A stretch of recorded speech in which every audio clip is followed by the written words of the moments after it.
All right, today we're talking about pain versus function. And what does that mean, Dr. Alex and Dr. Uchacz? Pain versus function. Yeah, man. So I don't know. I've been in practice for 30 on years now, 30 years. It's been a long time, but I for sure started my practice focusing on pain. Everybody wants to focus on pain. Patients want to focus on pain. Hey, am I feeling better? And the first question we ask when we go in a room, How you feeling? how you feeling? Yeah. Hey, how did it go last treatment? How's it going? And that's okay, but man alive, like if we focus on pain, like we know if we when we do the analytics, right? When our patients quit us, right? Our patients quit us around treatment 3 to 7 or 8, and they quit. They quit us against medical advice, right? And then remember we did the surveys, the Survey Monkey, and we was like, okay, so, why did you discontinue, and then would you? We asked all these questions. Anyway, the end result is, yeah, they quit us against medical advice, but 97% would refer families, friends, and colleagues. So it tells you something. They love what you did, but they still quit you when you said, wait a minute, we shouldn't quite quit yet. And invariably, they come back, right? Like at some point down the line. So it took me like a couple decades, man, to like just get past that whole, okay, how you feeling, right? And that's what we've created, this whole paradigm of what we do now, the whole functional movement exam, and look, and me harping on you guys, right, from forever and a day. Stop focusing on pain, because God bless but everybody does. Every freaking clinic focuses on pain. If you got back pain, hey, let's try and reduce back pain. We're just past that now, right? Like the healthcare evidence and the experience and our clinical expertise has gotten us past that, right? If you got knee pain, chances are it's not coming from the knee. Like you have knee pain for sure, but it's because of somewhere else, right? So, right. That was a pivotal, concept to understand is, hey, there's your subjective and there's your objective. Subjective, that's how you feel, that's important, but, coming onto the team here, really stress the idea of objective, right? That's measurable improvement. That's going to be more significant. And there are people that you're going to treat them, and maybe they progress both at the same time, subjectively and objectively inched together. But more else than not, you'll have either they're improving tons objectively, and that's subjective, how they're feeling can kind of lag behind, or conversely, they feel phenomenal after one visit, which is almost the harder patient to keep on board, because then you're, well, I actually have some findings here that I need to fix first, or else you're probably going to have to come back once this flares up again down the road, right? For better or worse, I've had the luxury of working with patients for 20 to 30 years. And so I've had the luxury of seeing what long-term care does and how it slows the rate of degenerative change as opposed to those people that don't receive care. Like for instance, I've had so many patients. I've been working on an osteoarthritic hip for like 15 to 20 years now, or an osteoarthritic knee, and we've maintained the level of function and the level of pain reduction, but the level of function more than anything else, that even these patients, I'm saying, hey, we're through COVID, or get in the queue because it's 2 years. Like if we're getting a new hip or new knee, or you're at least 2 years out now, right? So they start to get in the queue, and I've had patients now that have all come to me and said, well, they totally say the indication is there is for surgery based on the degenerative change, but you're not in pain, and the function's unbelievable. Your range is maintained, the health of the joint is there, given the amount of osteoarthritic change.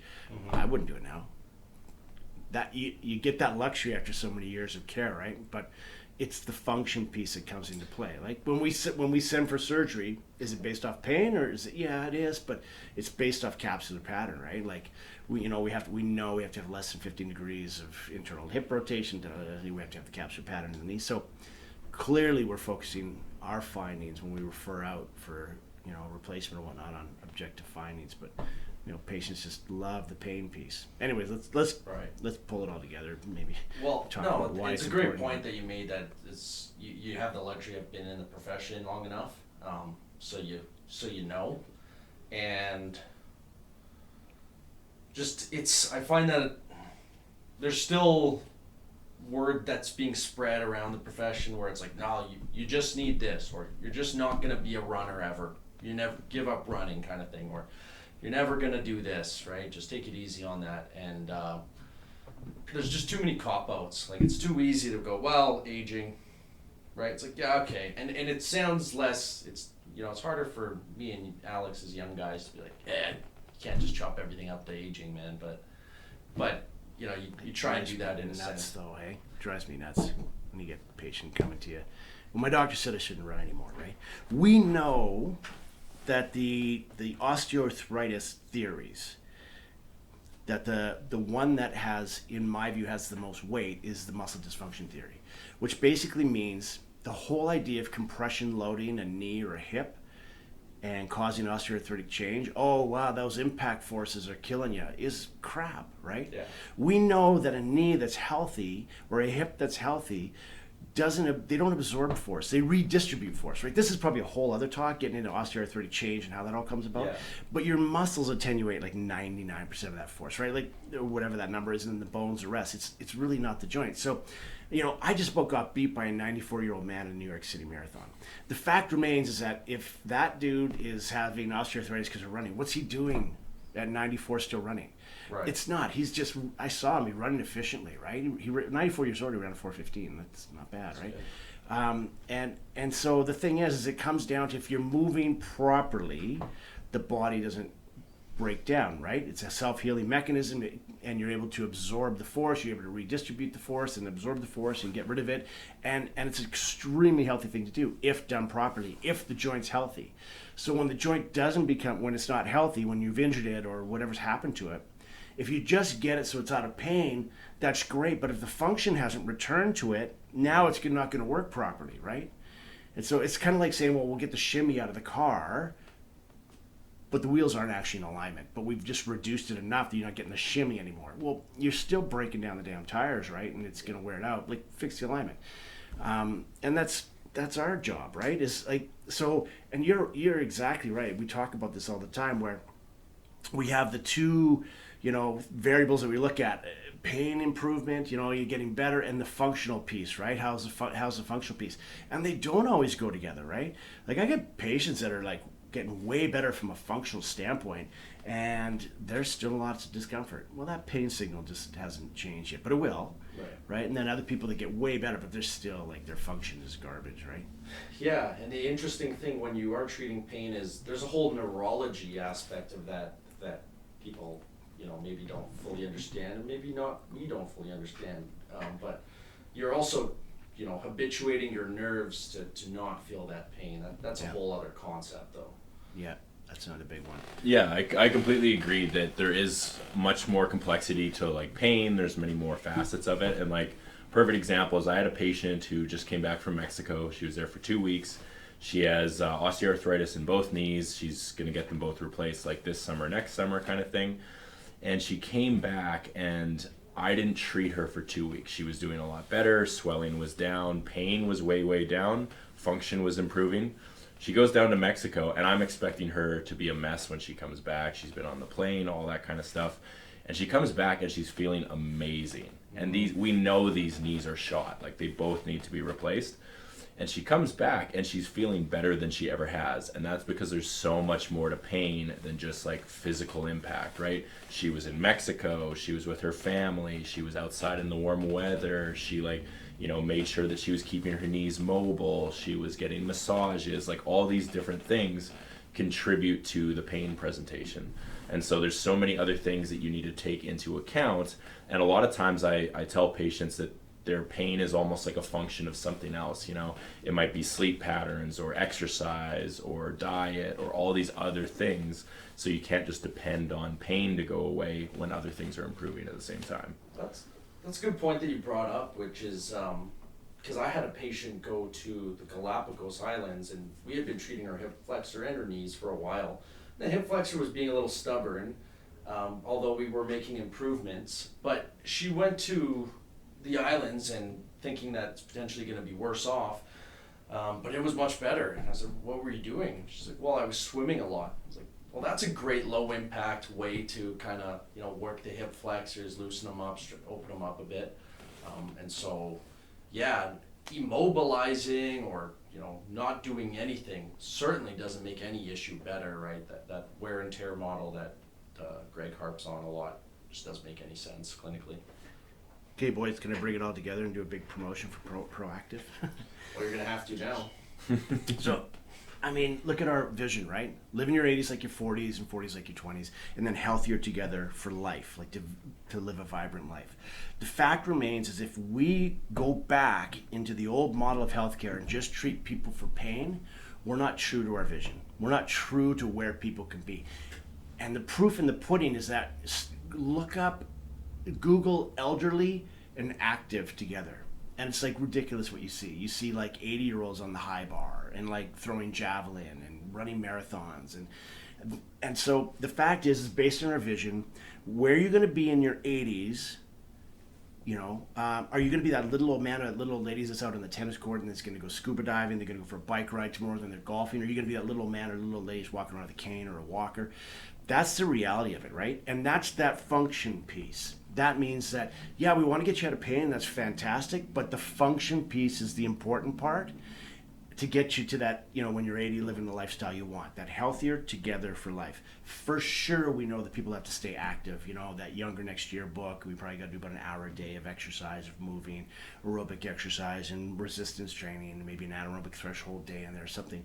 But we also need a healthcare partner going through life that's going to keep us moving properly, that's going to focus on our function, that's going to make sure that we're working properly so we can stay moving, so we can stay active, so we can do that exercise. That's super key. People are going to have aches and pains throughout life. That's great. Pain's just a signal to say, hey, there's something going on. Our job is to find that, hey, what's going on, and to actually fix it and to get them moving properly. That's why the healthcare piece is super important. But that's that trifecta of care. If all we focus on is the healthcare side of things, we're screwed, right? Because we can, there's some people I can treat until the cows come home, but man, they're going to leave here and they're going to rip the scab off by sitting at their desk all crappy for 12 hours, right? Or they're sleeping crappy, or the posture's crap, or their sport mechanics are awful, or whatever. And that's why that trifecta of care where we treat and then we figure out and fix their aggravating factors. And then that third component, that whole red cord and physio and the exercise piece of getting them moving properly, fixing up their the way they move properly. We combine those, the treatment, the exercise, and get rid of the aggravating factors. There's your function. There's your lifetime of benefit. It keeps them going when they're 80. So there you go. I just wanted to kind of puke all over you on what our vision is, because it is what it is now. Like, man, I've been in the game for 30 years, and you guys, you've seen all the literature now, and we've been talking about it forever. That's the way forward. It is just the way forward if people want to live a healthy life. Focus on your damn function and stay active and work, whether it's us or anybody else, work with healthcare professionals that focus on function and can get you moving properly. That's it. Mic drop. Oh yeah. Mic drop. That's yeah, it. Love Mic it. drop. Yeah. Yeah. Sorry, I kind of went down a rabbit hole. No, it needs to be said, and we're asking people to invest in their health, and it's work up front, but the potential payoff is ginormous. Right? Yeah. You want the second half of your life to be, fantastic, what you've dreamed of. Well, it can be. It is, and it's easy. Like, you just have to engage in a healthy lifestyle.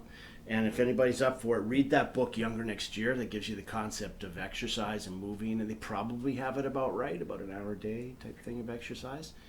Mm-hmm. But moving is also, like, there's a million books about moving. Yeah. So if you go and exercise for an hour and then you lie down or you sit down for the next 23 hours, well, that's not the best either, right? But in general, like the hour a day of exercise and then regular activities, daily living, and then working with a health professional that's going to keep you moving properly, that's your ticket. That's the ticket. Yeah. So one other point I wanted to bring up here was the idea that people generally have the idea that pain is a direct reflection of injury. Right. Right? Something I like to bring up is you can rupture a muscle or a tendon, and that's going to be less painful than if you just partially tore that. And I had the most interesting fella talk to me the other day, a friend of my dad's, who completely ruptured his rectus femoris, one of his quad muscles, playing soccer, and he's like, just older Irish guy, he's I didn't go to the hospital, didn't go to the doctor, never go to the doctor. And he's like, finally I went like 6 months later, and the guy's like, what do you want me to do with this now? It's off the bone. It's been fully retracted for a half a year. But I was like, well, you better get strengthening and get working on that knee if you don't want to have a ton of arthritis, because it's unstable, right? But interestingly enough, yeah, fully ruptured. Didn't give him much grief, right? It's going to cause him issues now, but he's going to have to look after it. Yeah, pain is not necessarily a direct reflection of the injury, right? Because if you do a mid-substance tear of your ACL, right? If you tear right the middle of it, not at the edge where it's attached to the bone and where the cartilage is, like that's I've had athletes that went, I don't know, it just feels a little weird. They don't even know. It just feels a little weird. Remember one athlete, he was cutting a cord of wood, splitting it. He goes, yeah, my knee kept kind of giving way, but I really didn't feel it. And then I looked at, obviously do Lockman's and anterior joint, like, oh, okay, there it is. But it's mid-substance. You don't feel, there's no pain in nerve fibers, right, in that. But catastrophic injury, right? Like that's 6-month rehab type thing. So, anyways, I think the take-home point is that pain is not directly linear and parallel to function. That if that's one take-home. Take that home. It's not necessarily, look at the function piece. That's so important to keeping your body moving. Because if you don't move your body properly, it's going to start to break down. Those joints, so remember we talked about that movement pattern impairment theory of osteoarthritis, of how, if something's not working right, normal joints, put it another way, normal joints redistribute force, and then the muscles primarily and a little bit of the bones attenuate the force, in other words, absorb it. Joints don't absorb force unless they're not moving properly, unless they're injured, unless the way you move is inefficient. Now the joint's not working properly. Now it starts to absorb force. So what happens? Bone starts to thicken. Bone starts to pancake out and flatten. Oh yeah, like that's right. Mm-hmm. Sclerosis and osteophytes, all these big words that are, it's basically arthritis. It's just wearing. It's just accommodating the absorbing of force now and it wasn't meant to do that. Yeah, and in simple terms, really, if your muscles aren't functioning in balance, in symmetry, those joints are going to be taking a lot more abuse when you're using them, and that abuse is going to wind up being arthritis or however you want to. And that means see somebody that knows what they're talking about as with respect to function and get you moving properly. Mm-hmm. Done deal, right? Done deal. And it's a new paradigm in the profession to be looking at it that way, but that is the future, right? Yeah, everything's coming out that way now, isn't it? Yeah. Well, I think we nailed all the high points there. Yeah. All right. Well, thanks for listening. We are moved to improve, and we'll catch you on the next one.